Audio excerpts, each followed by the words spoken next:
Clinton versus Trump, a presidential showdown. Welcome to our channel. Today we're diving into a fascinating comparison between two of America's most talked about presidents, Bill Clinton and Donald Trump. Now I know what you're thinking. Comparing those two is like comparing a finely aged steak to a bucket of chum. And you wouldn't be entirely wrong. But bear with me, because we're not here to relitigate the 2016 election or debate the merits of saxophone playing. We'll explore 7 reasons why some people argue that Bill Clinton was a better president than Donald Trump. And look, I realize this is a bit like saying, here are 7 reasons why oxygen is better than, well, whatever Jared Kushner breathes. It's not exactly a level playing field. But in the interest of fairness, and because it's always fun to poke at old wounds, we're going to dive into this hornet's nest head first. Buckle up, folks. It's going to be a bumpy ride. The economy. Did someone say surplus? Let's start with everyone's favorite topic, the economy. Now, I'm no economist, but I can tell you this. Under Bill Clinton, America experienced the longest period of peacetime economic expansion in its history. That's right, folks, a surplus.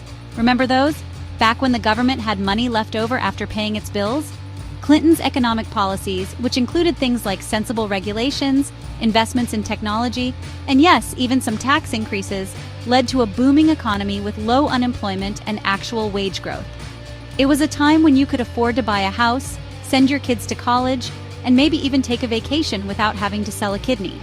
Meanwhile, Trump's economic record is, well, it's complicated.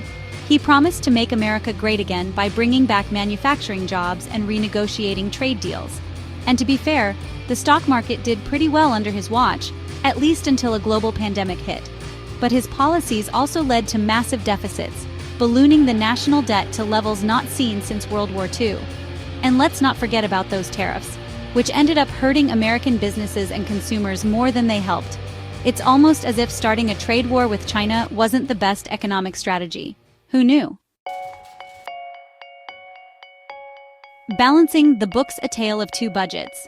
Remember that whole budget surplus thing we talked about? Yeah, that was a big deal. Under Clinton, the federal government actually had more money coming in than it was spending. It's a novel concept, I know. This allowed the government to pay down the national debt, which had been growing for decades. It was like finally paying off that credit card you've been carrying around since college. Sure, it wasn't as exciting as, say, buying a new car, but it was the responsible thing to do. Fast forward to the Trump era, and the national debt became a runaway train. His tax cuts, which primarily benefited corporations and wealthy individuals, combined with increased spending, sent the deficit soaring. It's like he found that credit card you finally paid off and went on a wild shopping spree. And the worst part? There's no clear plan for how to pay it all back. It's like he's just hoping it will magically disappear, like a tweet that's been reported for misinformation. Foreign policy, from diplomacy to America first. Foreign policy is a complex beast, but it's safe to say that Clinton and Trump had very different approaches. Clinton was known for his diplomacy and his ability to work with world leaders, even those he disagreed with. He helped broker peace agreements in Northern Ireland and the Middle East, and he expanded NATO to include former Soviet bloc countries. Was it always perfect? Of course not. But he generally projected an image of America as a global leader, working with allies to address common challenges. Trump, on the other hand, campaigned on an America First platform that often seemed to alienate allies and embolden adversaries. He withdrew the U.S. from international agreements like the Paris Climate Accord and the Iran nuclear deal, and he cozied up to dictators like Vladimir Putin and Kim Jong-un. His approach seemed to be based more on personal relationships and Twitter diplomacy than on any coherent strategy. It was like watching a bull in a china shop, except the bull had access to nuclear weapons. Healthcare is another area where Clinton and Trump had vastly different visions. Clinton made healthcare reform a central part of his agenda, though his efforts to pass universal healthcare ultimately failed. However, he did sign into law the Children's Health Insurance Program, or CHIP, which has provided health insurance to millions of children from low-income families. It wasn't a perfect solution, but it was a step in the right direction. It's like trying to build a house and only managing to get the foundation laid. It's not the whole house, but it's a damn sight better than nothing. Trump, on the other hand, made repealing and replacing the Affordable Care Act, also known as Obamacare, a cornerstone of his campaign. However, despite repeated attempts, he and the Republican-controlled Congress were unable to fully repeal the ACA. They did manage to chip away at it, though, which resulted in millions of Americans losing their health insurance. It's like inheriting a house with a leaky roof and deciding the best course of action is to just rip the whole roof off and hope for the best. Chapter 5. Domestic Policy, From Civil Rights to Culture Wars. On domestic policy, Clinton and Trump's records reflect their starkly different ideologies. Clinton championed policies aimed at promoting social justice and equality, such as expanding civil rights protections, implementing welfare reform, and increasing funding for HIV/AIDS research and treatment. He also signed the Family and Medical Leave Act, which allows employees to take unpaid leave for family or medical reasons without fear of losing their jobs. It was a mixed bag for sure, but there was a sense that he was at least trying to address the needs of all Americans. Trump, on the other hand, often stoked social and racial divisions with his rhetoric and policies. He implemented a zero-tolerance policy at the border that resulted in the separation of thousands of migrant children from their parents. He banned transgender individuals from serving in the military, and he repeatedly made inflammatory statements about Muslims, Mexicans, and other minority groups. It was like he was actively trying to divide the country rather than unite it. It's like watching someone try to put out a fire with gasoline. It's not going to end well. Chapter 6. Leadership and Communication Charisma versus Chaos.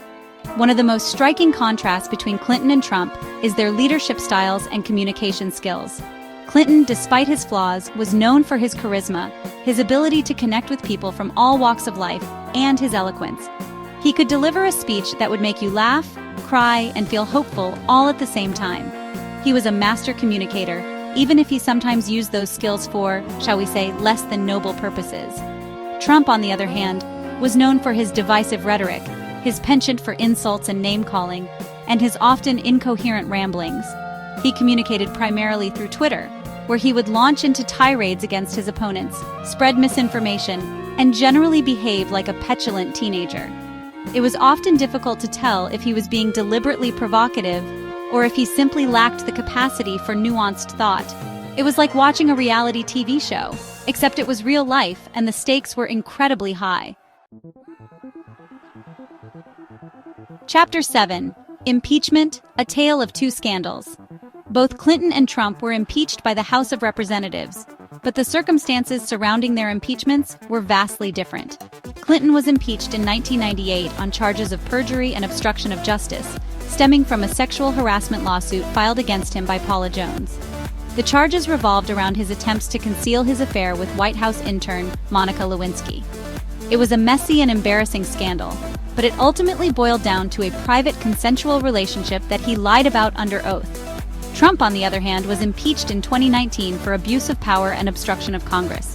The charges stemmed from his attempts to pressure Ukraine to investigate his political rival, Joe Biden, while withholding military aid that had already been approved by Congress.